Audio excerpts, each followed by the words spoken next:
近日，華為 ICT 大賽2025至2026澳門站嘅頒獎典禮於科學館會議廳圓滿落幕。至此，華為 ICT 大賽澳門站已成功舉辦5年，積極推廣 ICT 大賽，並聯同澳門各界推出人才培育計劃。大賽已累計吸引逾3200名學子參與，覆蓋澳門5所高校及13所中學。華為憑藉以賽速學、以賽速練、以賽速業嘅辦賽理念，為澳門培育咗一批兼具理論與實踐能力嘅科技人才。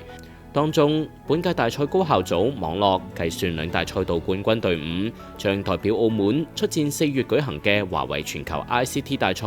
亞太總決賽。此次活動吸引咗約800名與會者，經多輪激烈競逐，最終有72名高校組學子及36名中學組學子脫穎而出。咁我哋嘅同學都有機會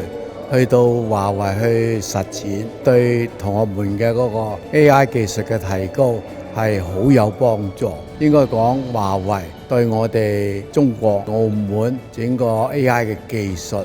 係給予好大嘅支持。佢哋多次派咗好多專家嚟我哋學校度開講座啊，或者為我哋學生講課咁樣啦。當然亦都有好多個網課俾到我哋嘅同學，咁啊包括網絡啊或者雲計算方面啦。佢哋都俾咗一啲名額俾我哋嘅老師，直接就去到佢哋園區裏邊咁啊，做一個沉浸式學習，之後帶翻嚟都係幫我哋學生上課啦，去培養我哋嘅學生。咁所以其實係俾咗好多支持俾我哋。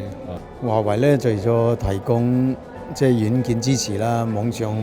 支持啦，仲提供咗工程師同同學們解難。咁呢樣嘢咧就最好嘅，因為網上學習咧最需要咧係有揾到問題嘅時候咧，要有技術人員去幫佢哋解決問題。感謝華為有呢個機會俾學生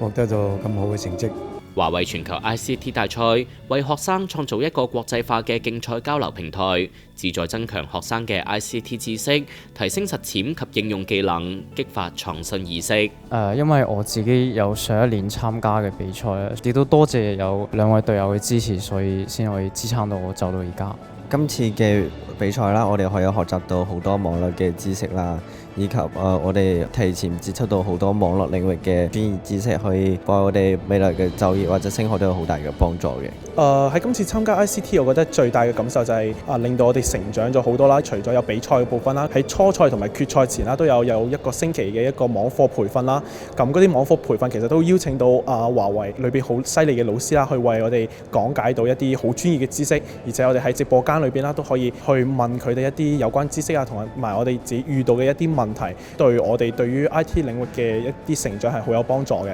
本屆大賽嚟自澳門大學葉志祥、鄧志聰、何家明奪得高校組計算賽道1等獎，以及同樣嚟自澳門大學賴志成、李偉雄、譚宏業奪得高校組網絡賽道1等獎。上述2支隊伍將代表澳門晉級亞太總決賽舞台。華為澳門總經理金本指出，2支隊伍成功晉級，充分體現澳門人才培育嘅顯著成效。華為將持續提供專業指導及資源支援，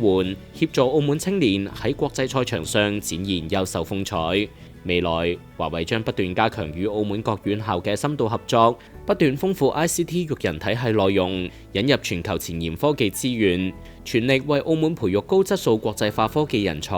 助力澳門數字經濟高質量發展。